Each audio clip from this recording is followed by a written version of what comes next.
Hi class, welcome back. So today we are going to continue our reading on Charlotte's Web by E.B. White. I hope that y'all have been enjoying that we've been reading.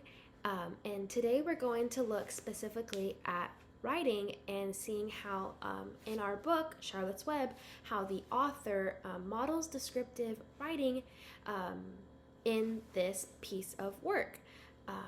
As you know, we've been learning and introducing the concept of descriptive writing.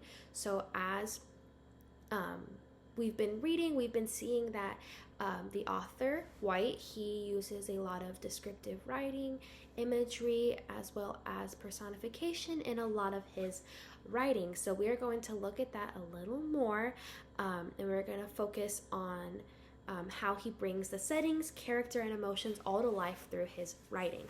Are we ready? Okay. We are going to craft vivid descriptions of settings and characters by drawing inspiration from this book. So make sure that we are paying attention. And remember, at the end, we always do a little group activity as well as our independent writing. So make sure we're using our thinking imagination caps on so that way we can pay attention and see how we're going to apply this to our writing. And just to do a little recap before we start reading again, can anyone tell me or remind me what descriptive writing was? I know I gave a definition for it yesterday, but I want to make sure that we're remembering that. Okay, yes, Sarah, what's descriptive writing? Good. And can someone tell me what it means to describe something vividly? How can writers use sensory details such as, sight, sound, smell, taste, touch, and those figurative languages such as similes and metaphors to make their descriptions come to life? Does anyone have any idea? How would you write that? Yes. Josh, how would you write that? That's a good idea. Y'all are having such great input, and you guys are really doing a good job at remembering what we talked about yesterday and coming up with these good ideas. I love it. Okay, we are going to pick up on chapter 4. The chapter's Charlotte. Would anyone like to read? No? Okay, I'm going to read chapter 4 and let's start, okay? The night seemed long. Wilbur's stomach was empty and his mind was full. And when your stomach is empty and your mind is full, it's always hard to sleep. A dozen times during the night, Wilbur woke and stared into the blackness, listening to the sounds and trying to figure out what time it was. A barn is never perfectly quiet. Even at midnight, there is usually something stirring. The first time he woke, he heard Templeton gnawing a hole in grain bin. Templeton's teeth scraped loudly against the wood and made him quite a racket. That crazy rat, thought Wilbur. Why does he have to stay up all night grinding his clashers and destroying people's property? Why can't he go to sleep like any decent animal? The second time Wilbur woke, he heard the goose turning on her nest and chuckling to herself. What time is it? Whispered Wilbur to the goose. Probably about 11:30, said the goose. Why aren't you asleep, Wilbur? Too many things on my mind, said Wilbur. Well, said the goose, that's not my trouble. I have nothing at all in my mind, but I have too many things under my behind. Have you ever tried sleep while sitting on 8 eggs? No, replied Wilbur. I suppose it is uncomfortable. How long does it take a goose egg to hatch? Approximately 30 days, all told, answered the goose. But I cheat a little. On warm afternoons, I just pull a little straw over the eggs and go out for a walk. Wilbur yawned and went back to sleep. In his dreams, he heard again the voice saying, I'll be a friend to you. Go to sleep. You'll see me in the morning. About half an hour before dawn, Wilbur woke and listened. The barn was still dark. The sheep lay over motionless. Even the goose was quiet. Overhead on the main floor, nothing stirred. The cows were resting. The horse dozed. Templeton had quit work and gone off somewhere on an errand. The only sound was a slight scraping noise from the rooftop where the weather vanes swung back and forth. Wilbur loved the barn when it was like this, calm and quiet, waiting for light. Day is almost here, he thought. Through a small window, a faint gleam appeared. One by one, the stars went out. Wilbur could see the goose a few feet away. He saw,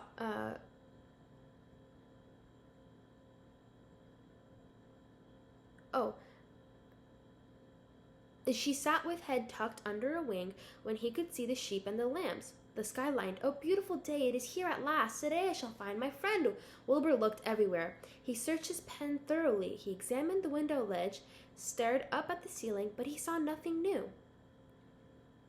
Finally, he decided he would have to speak up. He hated to break the lovely stillness of dawn by using his voice, but he couldn't think of any other way to locate the mysterious new friend who was nowhere to be seen. So Wilbur cleared his throat. Attention, please, he said in a loud, firm voice. Will the party who addresses me at bedtime last night kindly make himself or herself known by giving an appropriate sign or signal? Wilbur paused and listened. All the other animals lifted their heads and stared at him. Wilbur blushed, but he was determined to get in touch with this unknown friend.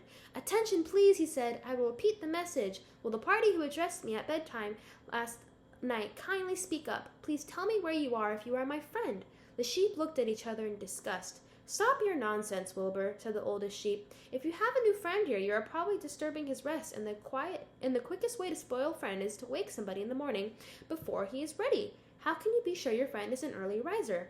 I beg everyone's pardon, whispered Wilbur. I didn't mean to be objectionable. He lay down meekly in the manure, facing the door. He did not know it, but his friend was very near. And the old sheep was right. The friend was still asleep. Soon Lurvy appeared with slops for breakfast. Wilbur rushed out, ate everything in a hurry, and licked the trough. The sheep moved off down the lane, and Grander waddled along behind them, pulling grass, and then just as Wilbur was settling down for his morning nap, he heard again the thin voice that had addressed him the night before. Salutations, said the voice. Wilbur jumped to his feet. What? He cried. Salutations, repeated the voice. What are they, and where are you? Screamed Wilbur. Please, please tell me where you are, and what are salutations? Salutations are greetings, said the voice. When I say salutations, it's just my fancy way of saying hello or good morning. Actually, it's a silly expression, and I'm surprised that I used it at all. As for my whereabouts, that's easy. Look up in the corner of the doorway. Here I am. Look, I'm waving. At last, Wilbur saw the creature that had spoken to him in such a kindly way. Stretched across the upper part of the doorway was a big spider web, and hanging from the top of the web, head down, was a large gray spider. She was about the size of a gumdrop. She had 8 legs, and she was waving one of them at Wilbur in a friendly greeting. See me now, she asked. Oh, yes, said Wilbur. Yes, indeed. How are you? Good morning. Salutations. Very pleased to meet you. What is your name, please? May I have your name? My name, said the spider. It's Charlotte. Charlotte what? Asked Wilbur eagerly. Charlotte, a Cavatica. But call me Charlotte. I think you're beautiful, said Wilbur. Well, I am pretty, replied Charlotte. There's no denying that. And that is the end of the page. I think that is a good place to stop. And I want us as a group to be able to look over and analyze kind of, what we just read. How did the author describe the barn and the animals? Did some of the animals, when you were reading, could you see them and you could see in your head they were grumpy animals? They didn't seem very nice. And were some animals seeming like, could you see them in your head and did you think that, oh yeah, that was a very weird animal? And yeah, could any of y'all? I agree. Yeah, when I read the passage, I was imagining all the animals. Even though we couldn't see them, I could see their personalities coming through from the author's writing. That is what good writers do and how they create real life people in our heads, even though in writing they're just using words. What sensory details did the author use that could help you really see the settings and the people in your mind? Yes. That's a good example. Yes. Yes. Good. These are all really good. We're doing a great job today. Yes, I agree. He did do all those things. Yes. Okay, and let's think about how the author, along with that, made the animals seem real and relatable. Can some of all you guys relate to Wilbur whenever he gets really excited to meet a friend and you just gotta hurry and you want to do everything? I know I can get that way. Yeah. Just Wilbur really wants a friend and you can see that. As well as Charlotte's kindness. Charlotte seemed really kind, didn't she? She had this nice persona about her. And the author does a really good job at using his writing to convey that. Noticing how the author is using descriptive language to paint these vivid pictures and how we're then able to see those images in our heads. Yes. And how we're now able to connect emotionally to those characters and settings where we're able to relate to them. Yes. Good job. Yes. Let's go over just some key definitions as we're about to break into our little groups together. Can anybody remind our class what sensory details are? Yes. Yes, that is good. Yes, sensory details are when the author uses sight, smell, taste, hearing, and he uses those to create a picture for the reader. Good. Can we think about, as we've been reading Charlotte's Web, when the author does that? Yes, that's a good example. Instead of him saying the barn was big, he said the barn was large and musty, with beams creaking as if the barn itself was alive. He uses smells, hearing. Good, good. Let's move on to figurative language, how the author uses similes and metaphors. Yes, like when he said Charlotte's Web glistened like a silver lace a little bit ago. Can anyone tell me where the simile is in that? Yes, it's in like when it said it glistened like a silver lace. It wasn't a silver lace, it was like a silver lace. So that way we're able to see it as the reader. Okay, good. And lastly, we're going to look at character descriptions. We're going to focus on how the author makes the characters relatable through this descriptive writing like we've been saying. Okay, good. Good. Okay. Now, everybody, we're going to break into our groups, and each group is going to pick a character that we've been reading about. Remember, we're in chapter 4 now, so we've gone over a few different characters. You're going to pick a character from Charlotte's Web, and you're going to write a descriptive paragraph. Each person at each table can write a sentence, and you can all collaboratively work together to be able to create a paragraph. There's about 4 people in a group, so that should come out to about 4 sentences. You can go 5 if you want, but each of you need to participate, and each of you have to pick somebody at the end to present, so that way we can all hear this descriptive paragraph of the character.